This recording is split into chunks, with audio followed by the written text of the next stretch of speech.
The Crowdstrike outage is impacting agencies all across the board. The state social services department was forced to shut down for the day. The DMV, too, asked many to reschedule. NBC Connecticut Jennifer Cuevas is in Hamden with how the outage affected people with service appointments there. Hey there. Well, it's much quiet now here at the Hamden DMV, but earlier we saw all types of emotions. Some people very upset that they had to reschedule their appointments, and others understood that this was out of the DMV's control. However, overall, most say they would have appreciated some sort of heads up before coming down here just to be turned away. We don't know how long the system's down. We don't know when it's going to come back up.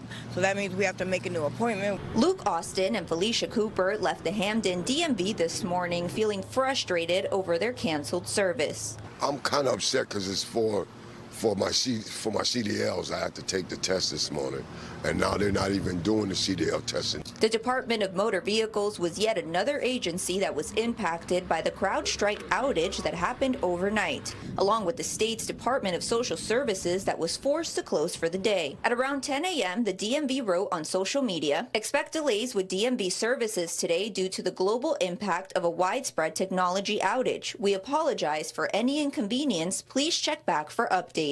They told us there's only one system that's working, everything is down, and so I asked them, what slot they're currently working on, and that gave us an idea that we might be probably at least an hour and a half. As people waited under the sun with umbrellas and paperwork in hand, they say the communication from the DMV could have been better to avoid so much confusion and time being wasted. They're sending people in and out, and I get people they're frustrated. Obviously us as the citizens are frustrated, and I feel like that's kind of where we're kind of button heads. I was basically working, so I had to take a time off and just have everything scheduled, but it just went under the bridge now, and I don't know what I'm going to do today. Now, as of now, the Connecticut DMV has not provided more updates on when all their services will be restored. I'm live in Hamden. Jennifer Cuevas, NBC Connecticut News. Back to you. All right, Jennifer, thank you for that. We continue now at Bradley International Airport, where there was some outages there, too. Yeah, NBC Connecticut's Briseda Landaverde joins us live from the departures area. Briseda, what did you see today?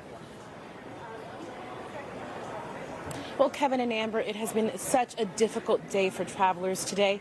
And throughout the whole day, there have been crowds and chaos. You can see right behind me, there's still a lot of people waiting to get help to board their flights. Now, we did speak to a lot of passengers today who said they were just trying to get answers about when they would get to their destinations. Long lines and passengers sitting on the floor filled up the departing terminal at Bradley International Airport today. It's really weird, never been through something like this.